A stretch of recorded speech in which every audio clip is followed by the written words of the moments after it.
cue from the great game, which was the historic Anglo-Russian rivalry, which was played between England and Russia over the Asian landscape during the 18th and the 19th century.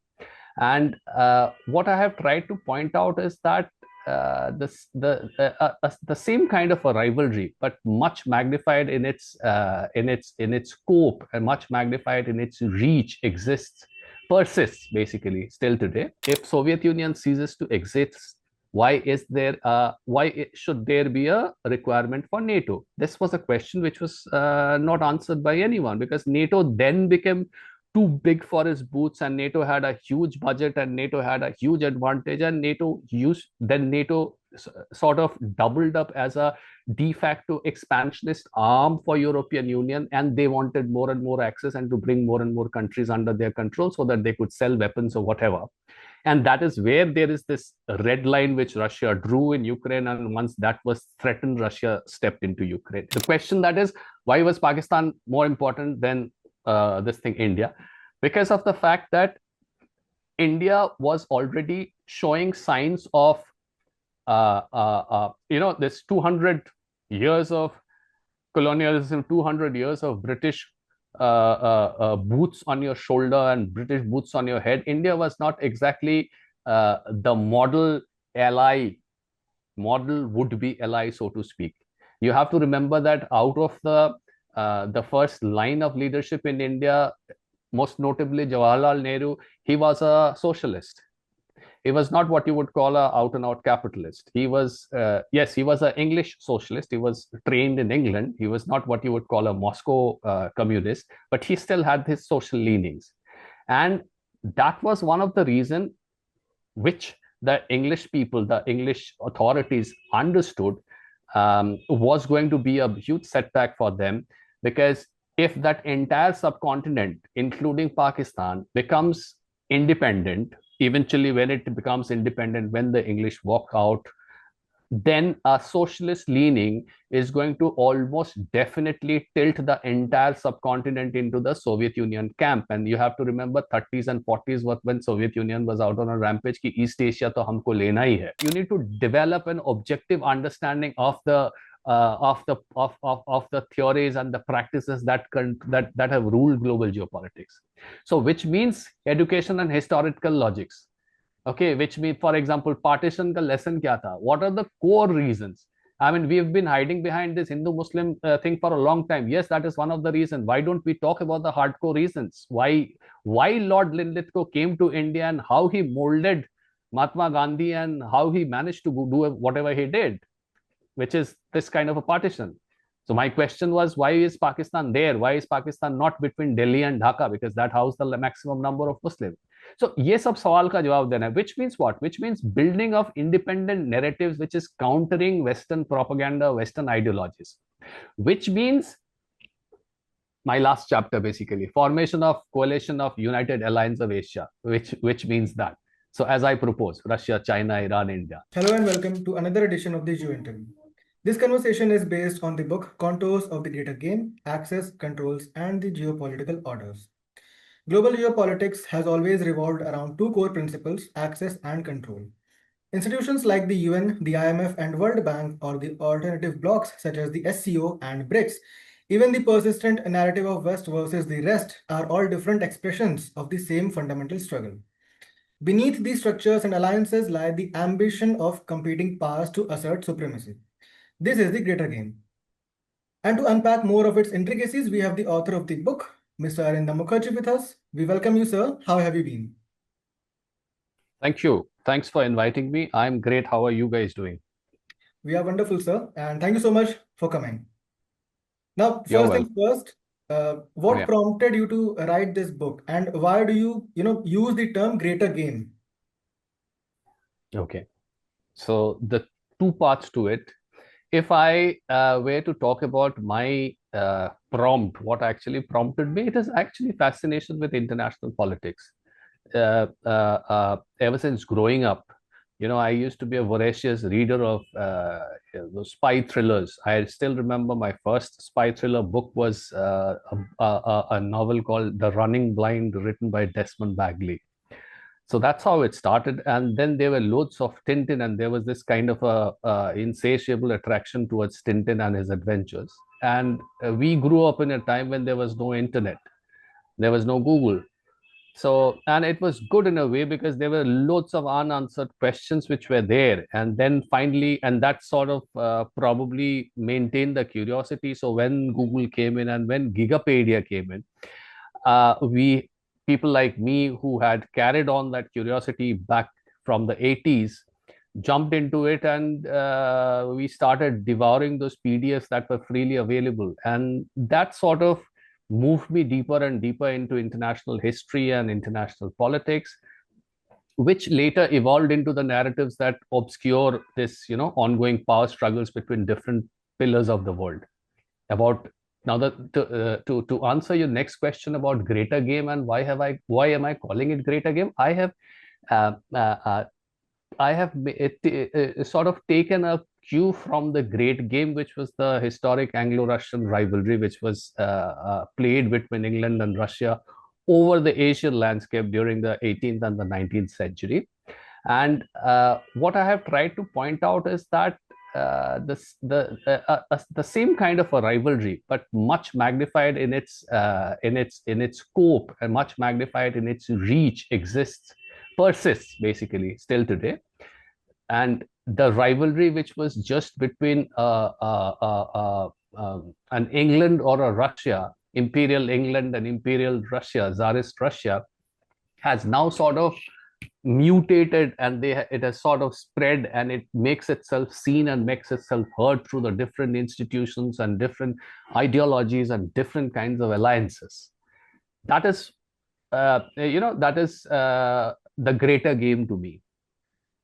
And why have I written it? Okay, because India is emerging on the global stage. So it is imperative to build strategic awareness. Now I'll talk a little bit about myself. Just about a line. Apart from writing, I also happen to be a corporate consultant. I'm into training and development. I spend about more than 25 years working in the corporate and consulting client. What comes across to me is that there is a serious dearth of understanding of global geopolitics in Indian business houses. Now, I'm not going to be taking names, but I have interacted and I have trained organizations later on that have lost billions of dollars, probably in a Latin America, in a South America. They have lost billions of dollars in the Red Sea chaos that happened a couple of years ago. And so when we talk about comprehensive leadership strategy, when we talk about understanding risks, international risk, and aaj ke din mein khas karke, why? Because a lot of Indian companies are dependent on the on different kinds of import. So when we talk about import, we talk about sea routes and logistics and things like that. So एक तरफ से you have the general public, you have the general population, एक तरफ से you have the corporate people. There is a urgent need to build strategic awareness so that they avoid, the fate of becoming pawns.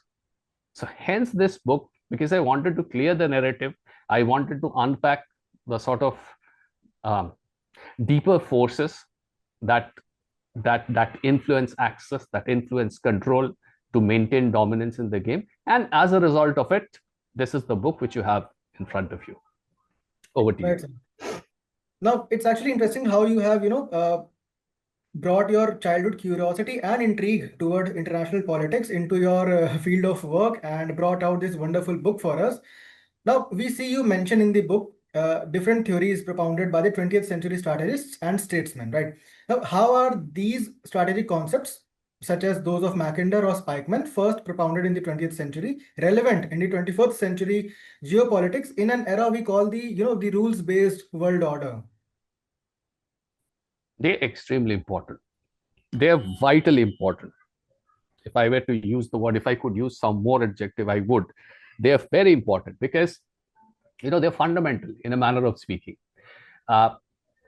It was Halford Mackinder and his theory of heartland, which sort of dominated the 1945 to 1990 Cold War between the United States and the Soviet Union. If you ever read a book called The Grand Chessboard by Dr. Zbigniew Brzezinski, he has openly talked about Mackinder and his influence. And Brzezinski is basically Brzezinski, those who haven't heard of him, he is the architect behind Soviet misadventure in Afghanistan.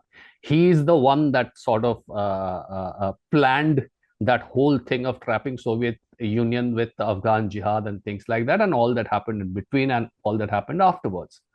I mean, he is a little bit of a lightweight compared to somebody like a Henry Kissinger, but he is highly effective. And Henry Kissinger still has got one major loss to his geopolitical career, which is his shameful exit from Vietnam, where he tried to make it up with patching United States and China and taking Nixon and those 7 days that changed the world. And he's a global statesman. Brzezinski is not as a heavyweight as a Kissinger is, but he is perhaps the more effective among the two. So this is the kind of influence that we're talking about. As far as the rules-based order is concerned, it's just a facade.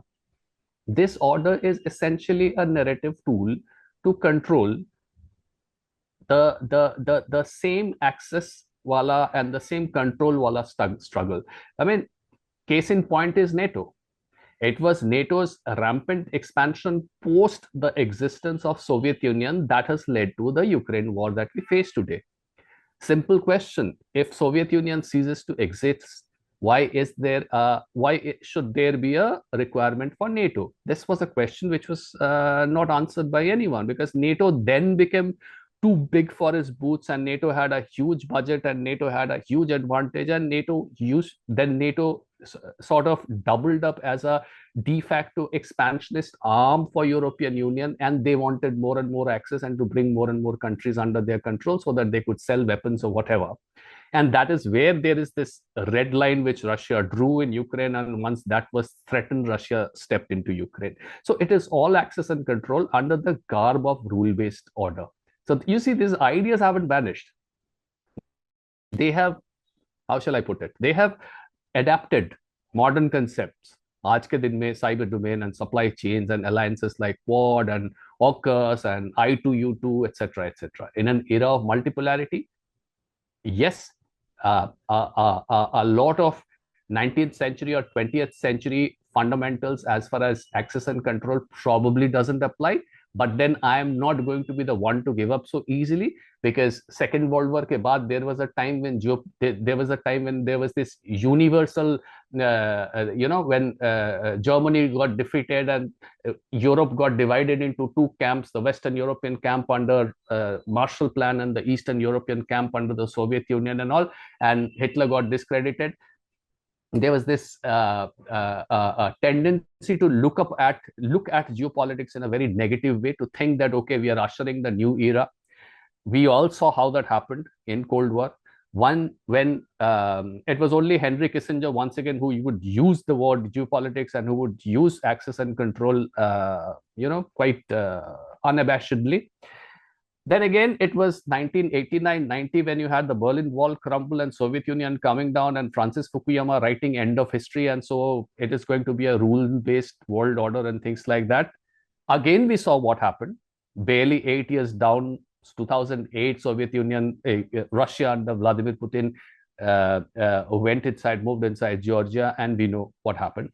Look at 2015, the Syrian intervention. Look at Libya. Look at the Arab Spring. Look at United States' intervention in Afghanistan. So what I was saying is that, yes, a lot of people would want to sidestep, want to pass it off, saying that it's 21st century, those things don't apply. I would beg to differ with them. Those things apply. Those things apply very much today. The concept of heartland and rimland and maritime prowess and all are still very much in vogue, and they are the rule of the thumbs which the Western world uses to make sure that their access and their control remains unchallenged. Over to you. Right. So what you're saying is that the ends are the same, but the means to achieve them have evolved through different concepts that the world nations or the world politics has brought into. They have evolved, and they have they're mostly acting as a facade. So the core remains the same. The core philosophy, the political philosophy of expansion, of control remains the same. Yes, that have changed. And if you read the book, you would understand Pre-industrial era, I would use a concept, probably religion. Industrial era, I was using the concept called a capitalism or a communism or a democracy.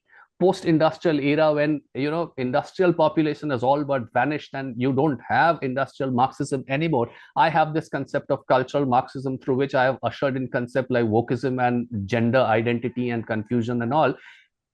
What I am doing is I'm still on that Purana old access and control game. I'm using different concept with times as the time changes, but it's still that same access and control which is going on, which is being played even today.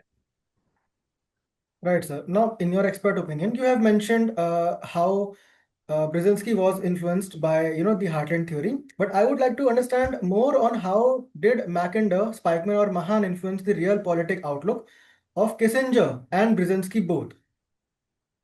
Okay, see, very briefly, Halford Mackinder, 1904 में he presented a paper where he wrote, whoever controls the heartland controls the global island, which is Asia, and global island को जो control करते हैं, he controls the rest of the world. Now, what is heartland? Heartland is an area that Halford Mackinder imagined. Heartland stretches, like if you take up Afghanistan in the world map and you start drawing a diagonal line from Afghanistan crossing Mongolia towards the east of Russia, which is Vladivostok, and then you stop that line there, and then you turn left and you draw that line towards through the north of Russia into Finland and into the Baltic states, or wahan se if you start drawing a diagonal line back through the heart of Eastern Europe between Red Sea, Black Sea and Caspian Sea, and aake join that line with Afghanistan from where you started drawing that line, this entire area of a few million square kilometers that you get is heartland, according to Halford Mackinder. He said whoever controls this controls Asia, whoever controls Asia controls the rest of the world. Because you have to understand that colonial expansion and expansionism and imperial expansion, all of this were basically because of resources. Britain was the supreme maritime power. It would reach wherever its ships would reach, and Russia was a land expansionist power. And incidentally, wherever they would go, they would build up their rail line and quickly establish their logistics base, which Britain found very hard to contest during their Great Game. And so Halford Mackinder, probably what were his reasons? I have covered that in the book. Not going there. So keeping this kind of a tussle or a concept in mind, he said this. Now, based on which then Central Asia and China, because China is also a part of the heartland, becomes very important. Now comes in Alfred Mahan, who was a little before Halford Mackinder, who was the first person who studied the Spanish prowess, sea prowess, and then he studied how Britain took it over from them. And so his verdict was, you want to be the top gunda, you have to be the top bully in the maritime route. So whoever controls the wave controls the rest of the world. And his book, he was an American. So his book was a suggestion towards the American administration that you stop your policy of isolationism and you start expanding. And the easiest way for you to expand is to become the number one bully on the high sea, and you have to be a maritime power, and you have to be a maritime power because aapke ek side mein Atlantic hai, ek side mein Pacific hai, so it is natural for you. So now there are two things that comes out. One is, if you control that large chunk within Asian continent, you are powerful. If you control the sea lanes, you are powerful. 1940s ke time mein aate hai Nicholas Spikeman, who said that, now going by whatever has happened, because during the 18th and the 19th century, it was Tsarist Russia that controlled Central Asia, and Britain had to get into a boundary line agreement where they decided that Afghanistan is going to remain as the buffer land and Turkmenistan tak aapka hai, or Pakistan and jo Torkham and Khyber Pass tak apna hai, British India. So they couldn't, long story short, they couldn't expand into Central Asia. Now 1930s के बाद, when Britain was in a very bad shape and when they realized that we probably will have to withdraw from all the colonies, Russia तब लेकिन Soviet Union बन गया. And it was Lenin's dream to set the entire Eastern hemisphere ablaze with his red flag and with his idea of communism and all, and Russia was expanding. It was physically expanding, it was mentally expanding also, because communism as an idea was quite catchy. So you had pockets in Middle East and you had pockets in Southeast Asia that were very interested, and they were all under that workers of the world unite. So at the one end, you as in Great Britain, you are seeing that you are at your wits end and you are in dire straits and your finances are bad, and then you've taken a loan from United States to fight the two wars, and you have to probably wind up and go back into your own small island nation where you originated from. And at the other end, your Jani Dushman is expanding. So how to control that? So Halford Mackinder proved to be right in a way that, I told you guys to control the heartland, you guys failed to control the heartland. Now look at what Soviet Union has become. It has become a ginormous kind of a giant. That is where Nicholas Spikeman came up with the idea that, so what if you don't control the heartland? Because you, as in United States, इन दोनों को देख के, Russia and England को देख के, Nicholas Spikeman was once again, and he was an American guy. इन दोनों को देख के, he realized and he came up with this idea, and that was a brilliant idea because he is called the godfather of containment. He comes up and he says, ठीक है, आप भूल जाओ, forget heartland. If you don't have access to heartland, what is it that you have access to? You have access to the high seas, because Russia is not a strong maritime power. You as in United States, you are. Now, high seas के access के बाद, what is the immediate next in line that comes in? High sea access point जो है land में, वो सबको आप capture करो, वो सबको आप इन्फ्लुएंस करो, उसमें आप अपना एक्सेस डालो. So now if you look at Western Europe from that angle, you would see the entire Western Europe is basically got access to warm water ports. So you have Germany, you have France, you have England, you have Spain, you have Italy, you have all these countries. Ditto same for Turkey. And Turkey is a very crucial. That is why Turkey is part of NATO. Turkey doesn't only have control to warm water port. Turkey is actually the opening to Mediterranean for Russia. Russia has got only one warm water port, which is in Black Sea. The entire fate of Russian fleet, whether it manages to reach out into the open seas, depends on Turkey. Turkey controls that Bosphorus Strait. Hence, Turkey becomes a part of the NATO setup. In the same way, Middle East also becomes a rimland because Middle East also has got access to warm water ports. And first innings where you would see Iran was very good friend first with United Kingdom and then with United States, because Iran is the most crucial rimland region in Middle Eastern Asia. वो तो Iran के साथ relationship खराब हो गया बोल के they focused on Saudi Arabia. Now, under that light, if you see, Pakistan becomes a rimland and a very crucial rimland. India becomes a rimland. Thailand, Malaysia, etc., become rimland. South Korea becomes rimland. Japan becomes rimland. Eastern China becomes rimland. And these are the regions where you would see United States' interest. Second World War was fought completely over the West European rimland. Second World War का सबसे ज़्यादा लड़ाई कहाँ पे हुआ? West Europe में, which is rimland.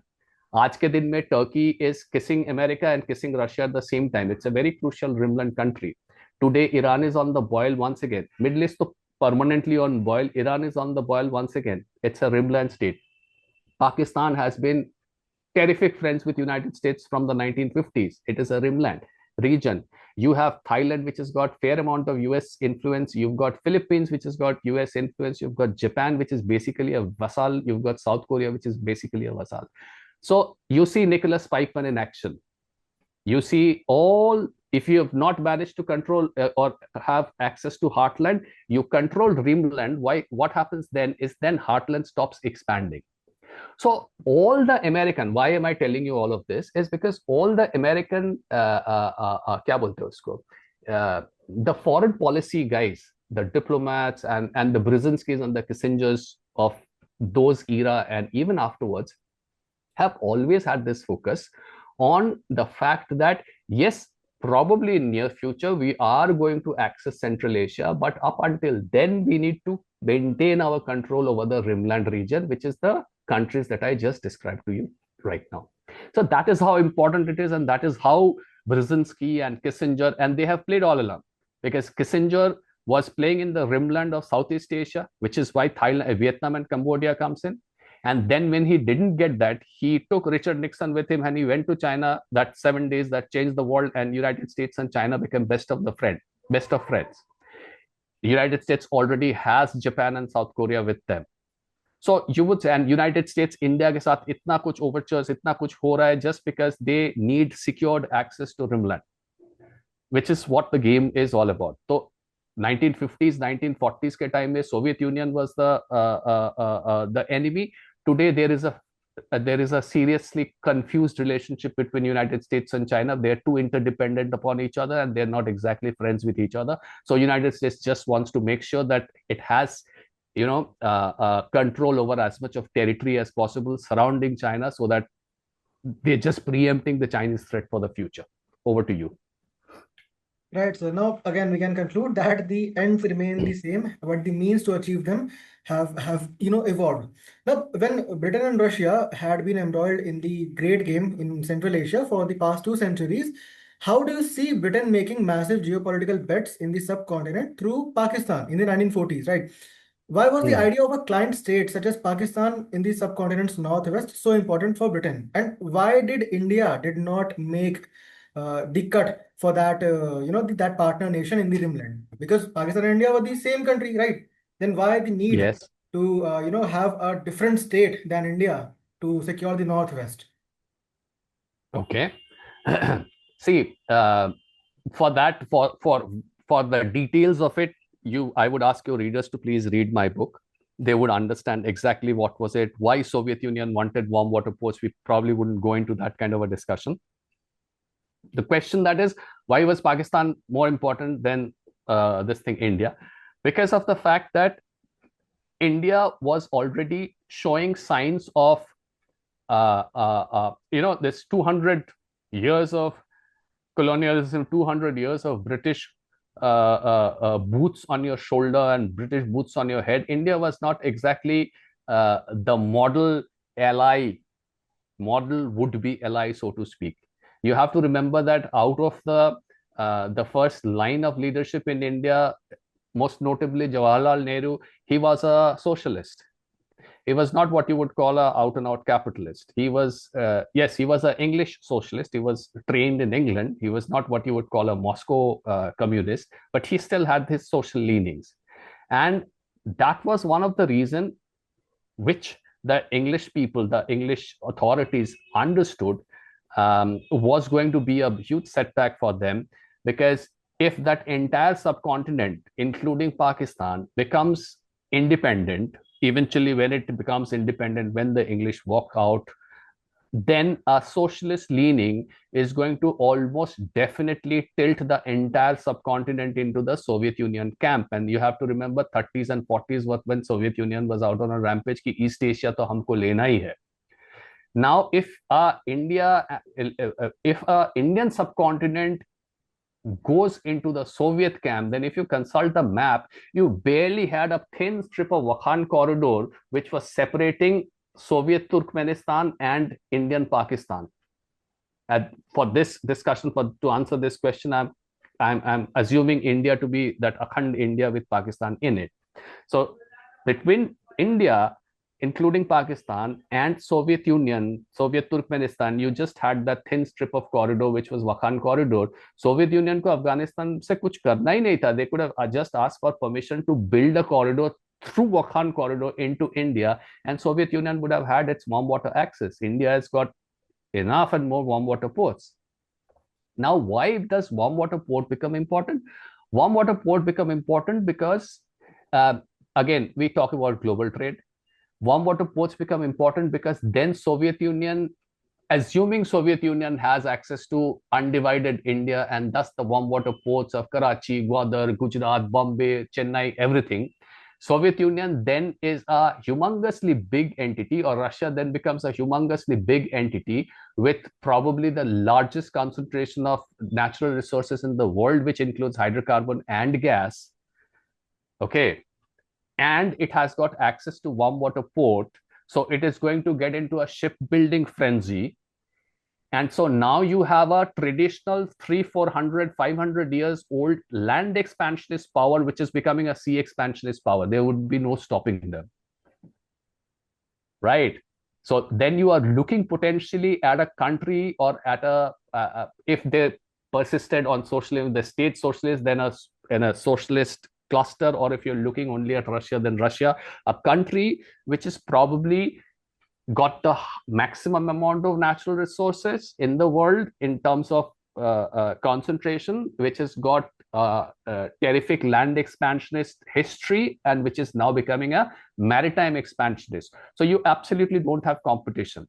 Now, yahan pe, what was the one region that the Soviet Union needed in order to get in order to secure an access to warm water port, was that strip where Pakistan got created. Because again, if you look at the map, on the top you have Soviet Union, on the right side of the map you have a China. So Soviet Union doesn't have access to the Pacific seaboard because it's China there. On the left-hand side of the map, you have a Persian Empire, which later became Iran. And Soviet Union के साथ Persia का relationship अच्छा था, but England के साथ और ज़्यादा अच्छा था. So Soviet Union would be in a difficult spot, and it could not access a Hormuz Strait or a Persian Gulf through Persia because Persia was Iran's client. The only client that you could probably maximize or capitalize was down south, which was India, which was just Wakhan corridor ka that strip away. And the first two ports that were there were Gwadar and Karachi, who you could, or at least let's say the seaboard side of Pakistan, which you could develop into warm water port. Agar Soviet Union ko wo access mil jata, then things would have been different. And that is precisely the reason why Pakistan became that narrow strip of land with no depth. Pakistan is a longish kind of a map with no depth. So it became a narrow strip of land with no depth, so that they could just remain there as a garrison state of the British who had just left and guard Soviet access to warm water ports. That is all this game was all about. Hence, Pakistan became important. Now that you have secured stopping Soviet access to warm water port, you don't need the rest of the country. Hence, India took a back seat as far as British calculations were concerned. Over to you. Right, sir. And for our viewers who want to understand more on the topic, you have to read sir's book. It's a banger, and his articles in the New Indian, right? Now, you've explained the game of control at length, and it's quite compelling, right? And you have mentioned about the concept of God, right, in the pre-industrial era. Now, we have seen that through the concept of God, it's often viewed as an absolute, right? Because it governs the internal conscience. Did an industrial ideology like communism or capitalism require a more intrusive, or rather a visible infrastructure to achieve the same level of compliance as the concept of God did? Yes, it required. You see, pre-industrial control via the concept of God was often absolute or treated as absolute because it internalized compliance. It was manageable to govern human conscience through a fear of divine judgment, divine this, divine that, eternal damnation, salvation, etc., etc. Because I already have this thing. And you have to look at the times. Mind was much simpler during those days. As a result, of which the required visible infrastructure, which is what we are talking about, was minimal. You needed a couple of churches, you needed clergy, you needed a couple of rituals, that once in a week gathering, and so on and so forth. And it was, and one of the biggest, one of the biggest charm, one of the biggest advantages of Christianity when it was spreading in Rome as an underground religion was it demanded so little. कि बस कुछ नहीं करना है, आप आओ, let us proclaim brotherhood, let us share that bread, let us share that wine.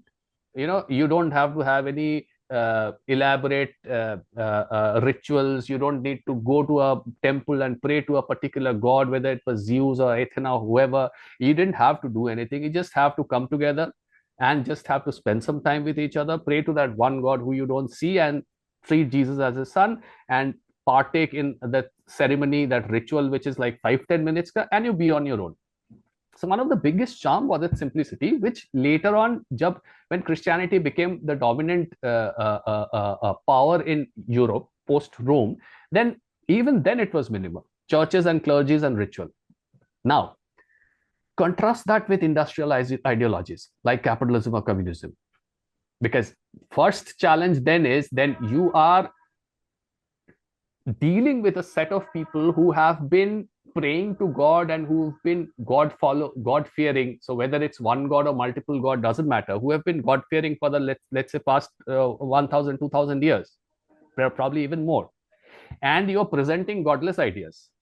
Communism is a godless idea. Capitalism is a godless idea. That demanded more intrusive, more visible, structures to enforce compliance. So you had the factories for capitalist labor discipline. You had surveillance state, like the Soviet Union was probably the first surveillance state that we can talk about, that we can think about. So you had a surveillance state which would confirm communism. You had propaganda machines like media, education, economic incentive, punishments. These ideologies lacked God's that God का क्या बोलते हैं उसको, omnipresence. So they relied on tangible system. And that is where bureaucrats came in. That is where laws came in. That is where markets came in to mimic. Here, there was an all present God who sees everything and who hears everything and who waits to pass on a judgment about you. And then you have different industrial setup where you clearly are not as powerful as God. So you need all your bureaucrat and your laws and your market to mimic that level of control, where you blend consumerism, where you blend consumerism through capitalism, you blend internationalism through communism. Communism was the first, borderless idea, so to speak. आज हम लोग globalization, George Soros, borderlessness की बात करते हैं. That communism was the first of its kind of post-industrial or industrial borderless this thing. So you deal with all this. You talk with you talk through all this point to fill in that spiritual void. That is why all these institutions that you were asking become more and more important, become more and more vital, to be there, to be present, to exert control through them. Over to you. Right, so now these ideologies have, dominated the world for the past 120 years.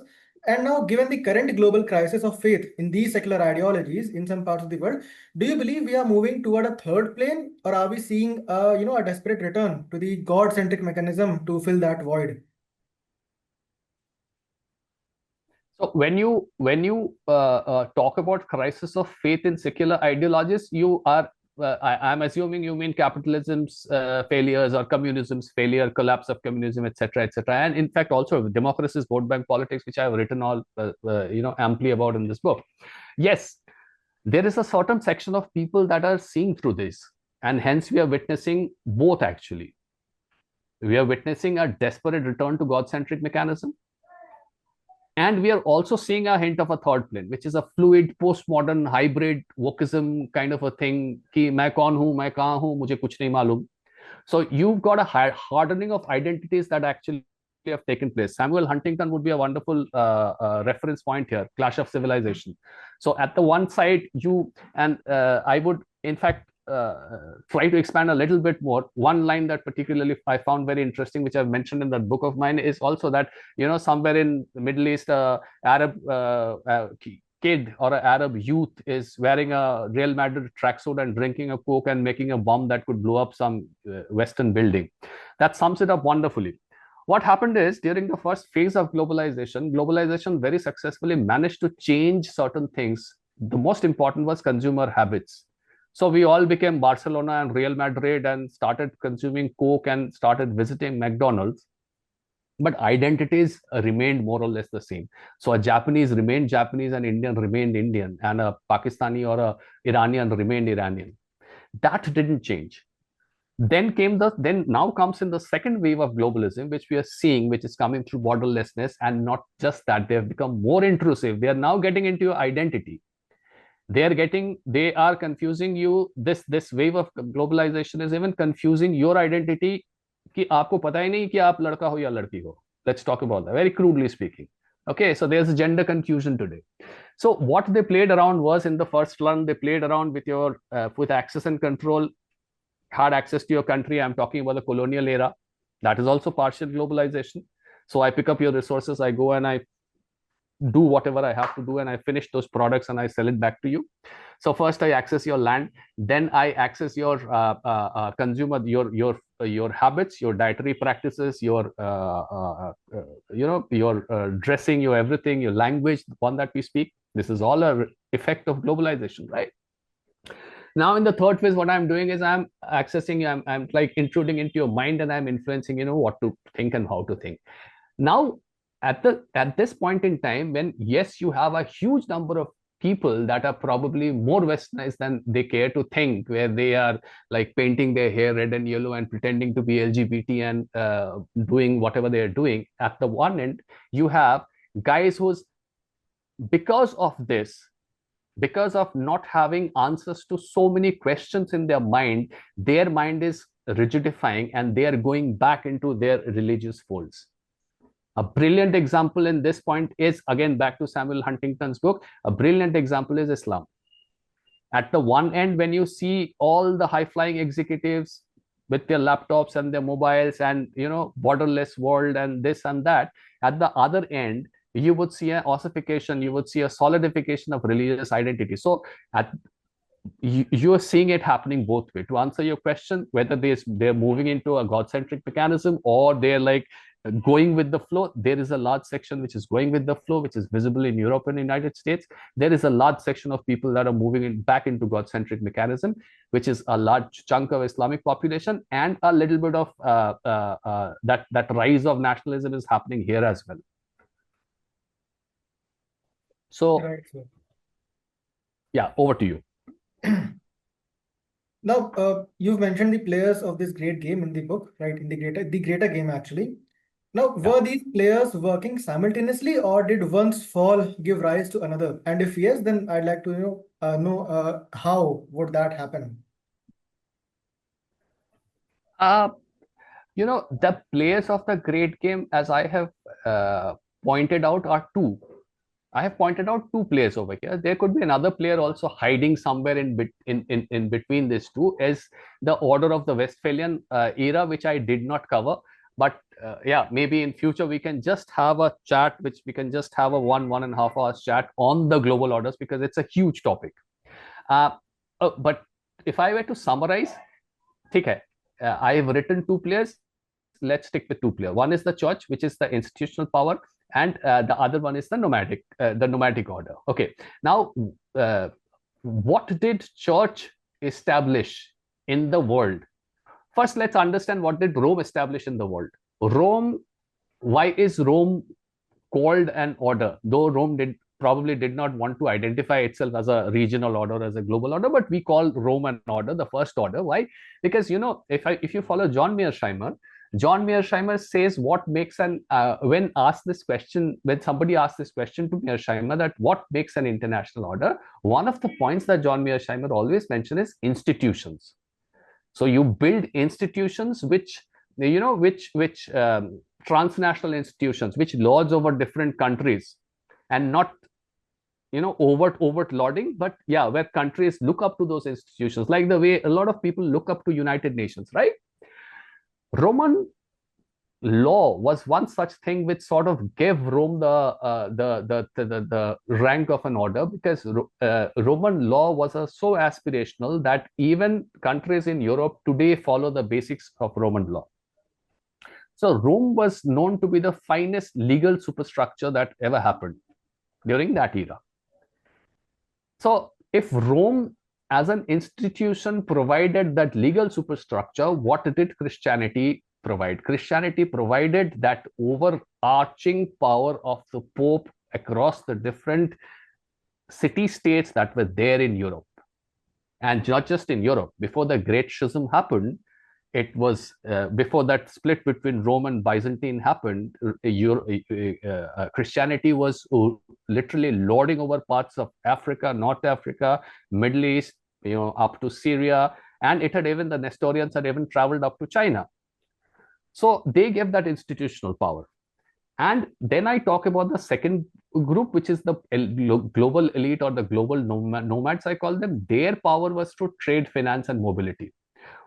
While the decline of Christianity made way for the next, which is the global nomads, since the 20th century, to me, it looks like they have operated simultaneously rather than sequentially.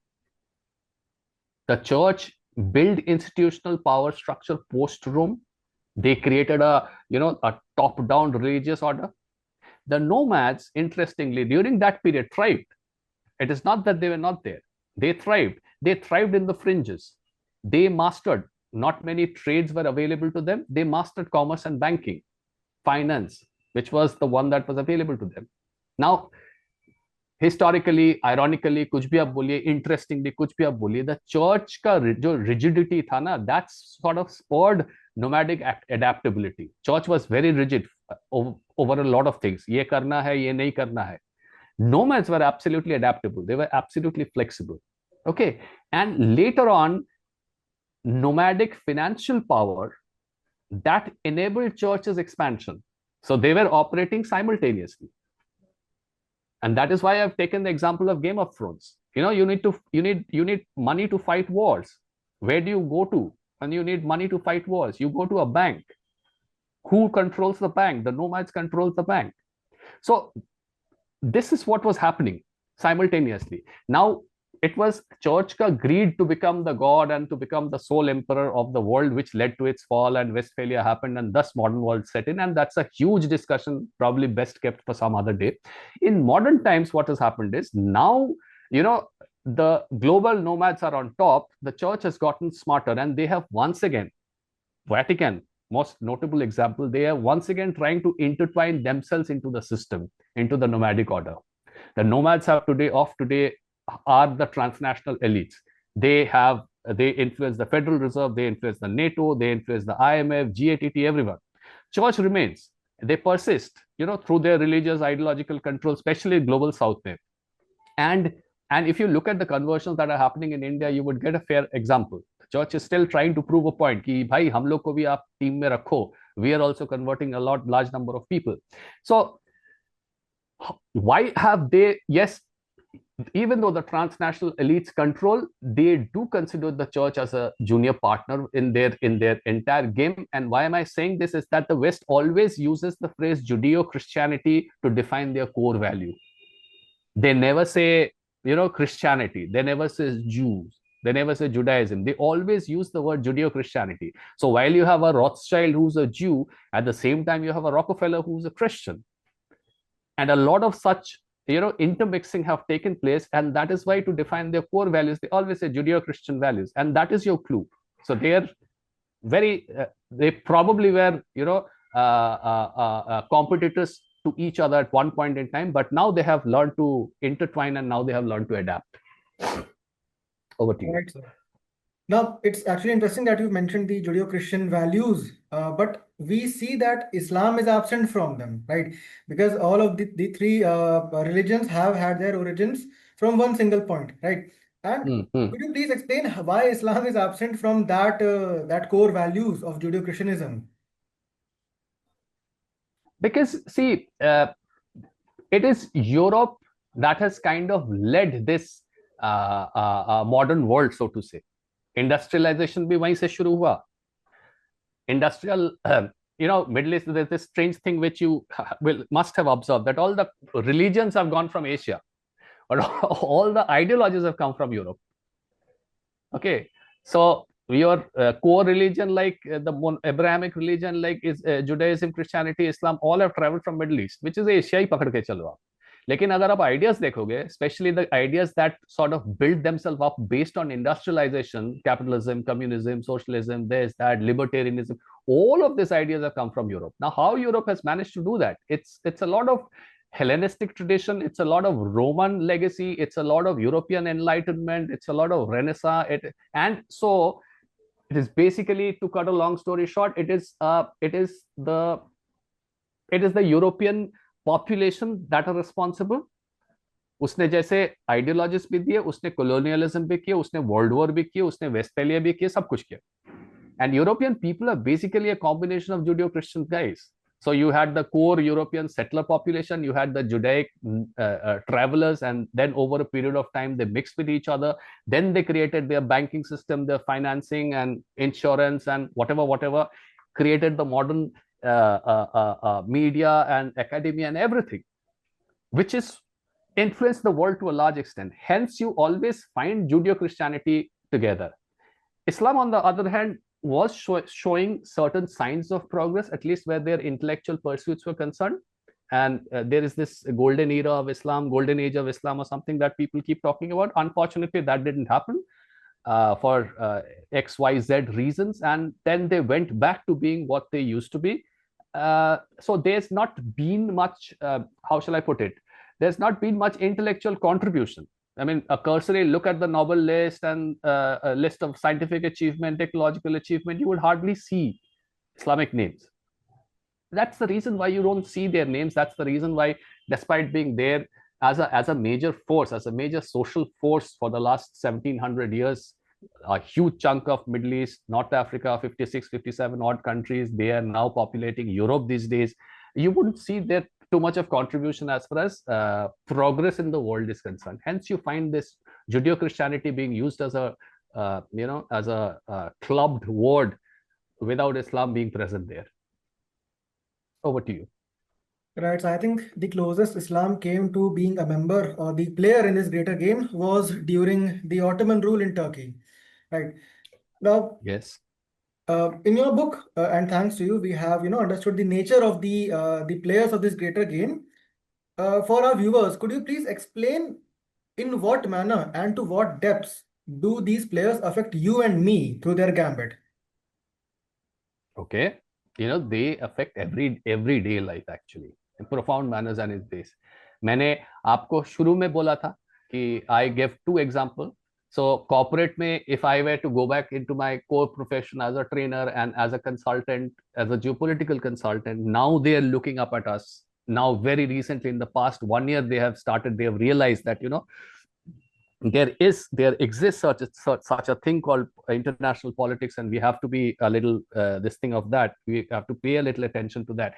So a corporate boardroom can make much more better strategic decision. Geopolitical awareness helps build their how shall I put it, their comprehension about the rest of the world. It helps them manage risk. It helps them assess risks. Okay, it helps them to assess what could come in the future. So there is a certain diplomatic movement that happens. If you are geopolitically aware, or you don't have to be geopolitically aware, you have to have access to someone who is geopolitically aware, who can give you an objective assessment. So that is one thing.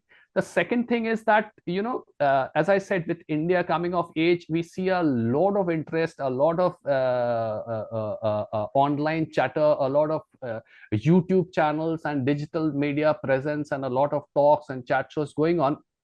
But we see a lot of mentions of Chanakya and Kautilya and so on. But we really need to understand the players that we are up against.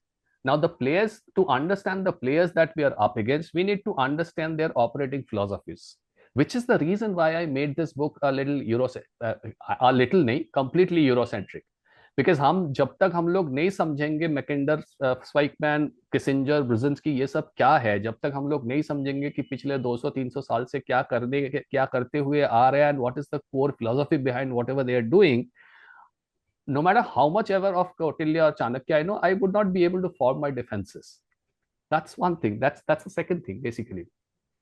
Now, if I look at their soft influence, moral framework, education, laws, management principles, आज के दिन में family structure भी वो लोग influence करते हैं. Then you have AI. Okay. If you come to modern day, you have embedding consent via international internalized norms. So you have a lot of things. These institutions and narrative that they create through media and academia, they sway opinions.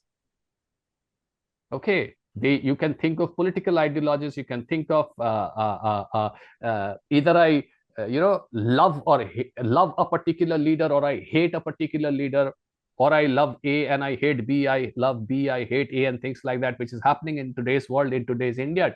Okay.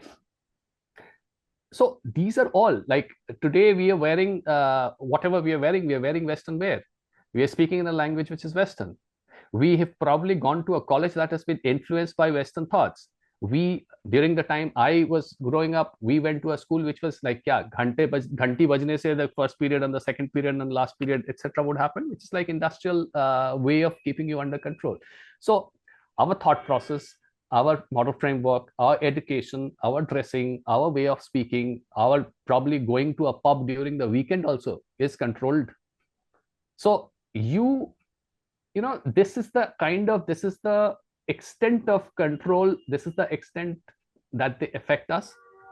And for Indians, this means navigating imported ideologies that probably erodes your local identities, that probably reduces opportunities. Understanding the game ultimately helps to structure our choices. That is the reason why this becomes very important. And this is how, actually going back, this is how these players affect you and me, you and I, through their gambits and through their influence mechanism. Over to you. Right, sir. It's actually very interesting that you mention that going back to Chanakya does not help us, gain upper hand over these nomads or the global players, right? We have to understand how they operate and what's their modus operandi, right? Now, you mentioned of the of this order of the global nomads in the book, right?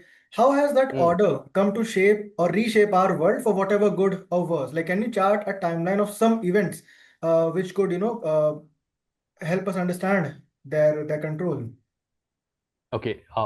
When I talk about, or very quickly, when I talk about order of the global nomads, there's like diasporic mobile groups. It could be Jews, could be Armenians, could be Parsis, Chinese merchants, Han Chinese merchants, Parsis, India se Banyas, the ones that traveled from here to Eastern Africa, moving with the Brits. Okay, they have literally reshaped the world. They have mainstream trade and finance and adaptability and flexibility and a lot of business ethics and all. So what was fringe practice in medieval era is now sort of the very core of modern transnational identity, business identity, elite local identity. As far as timeline is concerned, a little difficult. Often this emerged during the Middle Ages. Okay, then they have influence through commerce in the societal fringes. Middle Ages में क्या हुआ था, middle Ages में 1490s और ऐसे ऐसे कुछ time में एक स्पेनिश इंक्विजिशन हुआ था which accidentally honed their mobility, because उस टाइम में they expelled loads of Jews from that part of Europe. Okay, so that helped their mobility. 17th 20th 17th to 20th century, mota speaking, saw them finance colonial expansion. So you had Rothschild that was financing British interest, British colonial interest.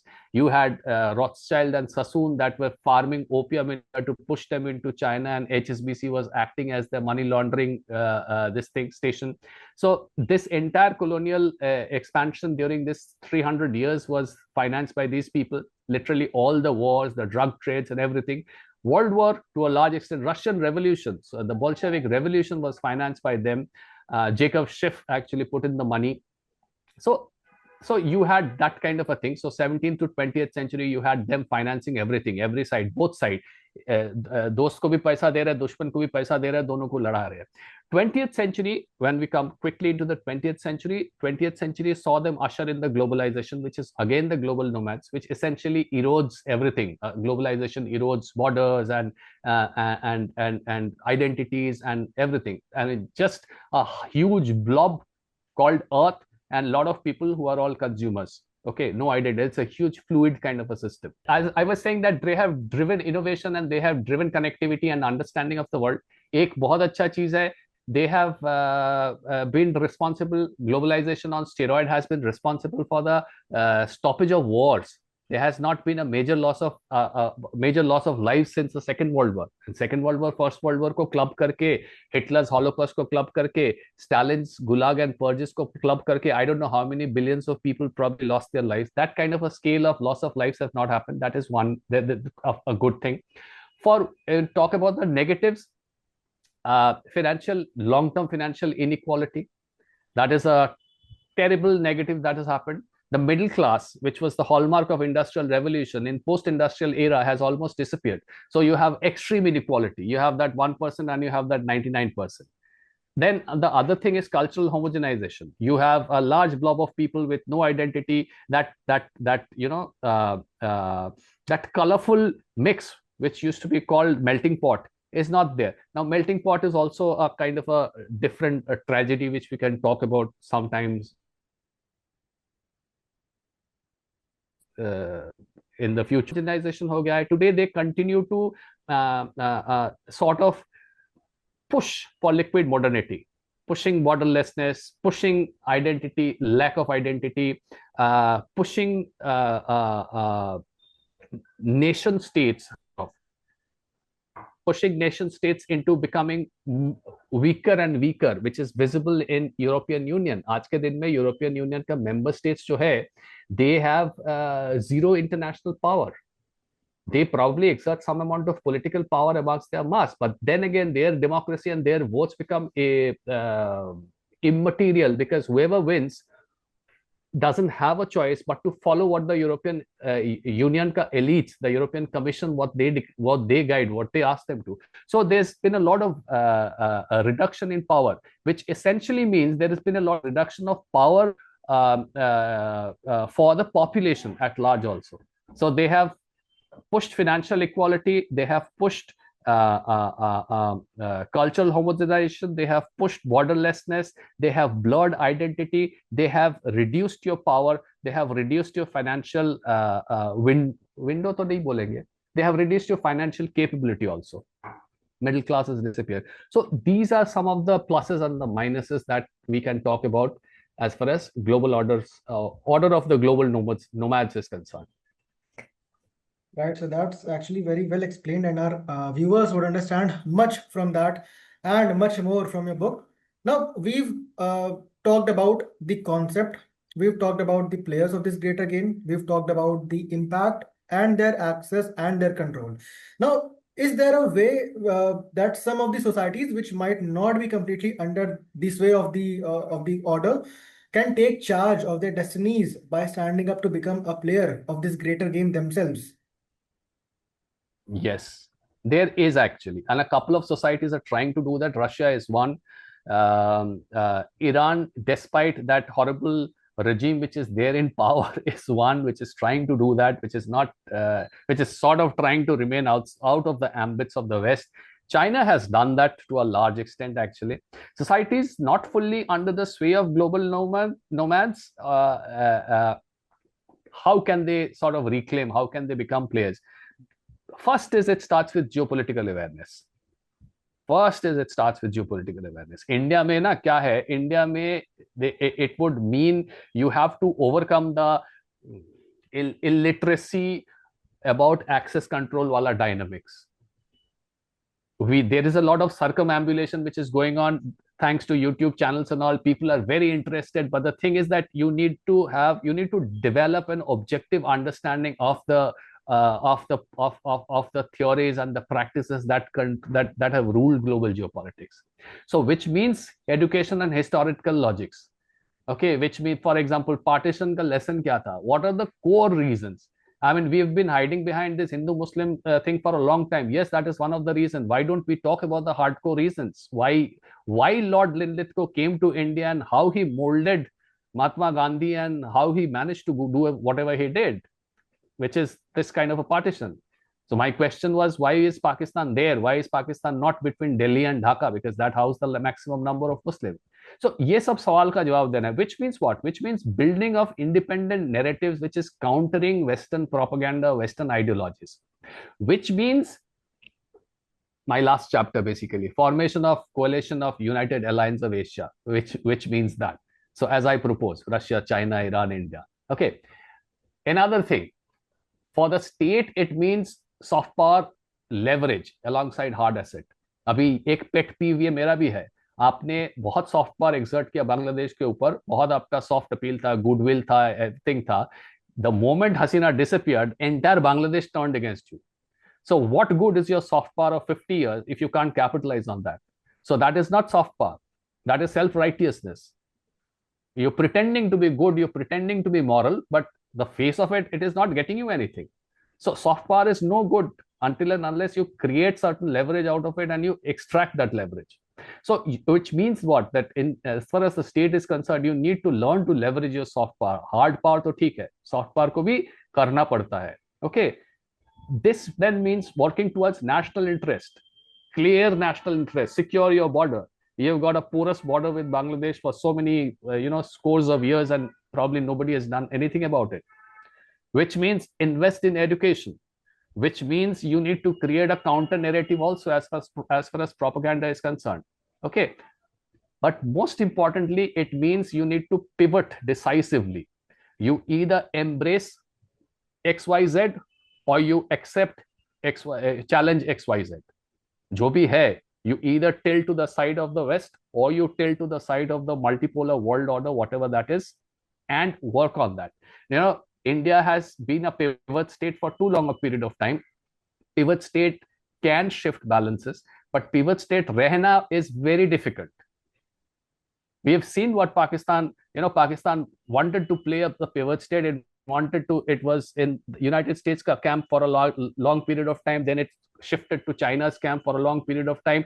Pakistan army may be very smart and very shrewd and whatever that is. How is Pakistan as a country doing? What is the state of affairs? How is an average Pakistani today?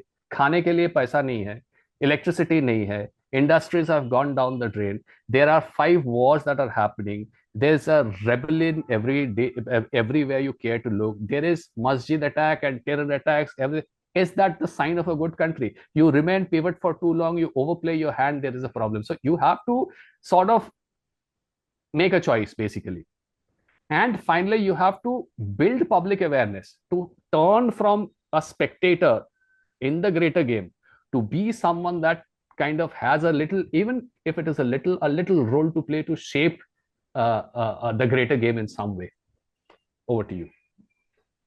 Right, sir. And for India's context, I just hope, or we can only hope, that this strategic autonomy, the concept of strategic autonomy, does not evolve into strategic ambiguity, right? Which Yes. later evolves into a policy paralysis. Yes. And with that, we've come to an end to this amazing conversation on the new game of access and control with Mr. Arindam Mukherjee. Thank you so much, sir, for joining us today and unpacking some of the crucial topics, some of the crucial concepts, and some of the most contentious issues of our contemporary times. Thank you so much. Thank you for having me.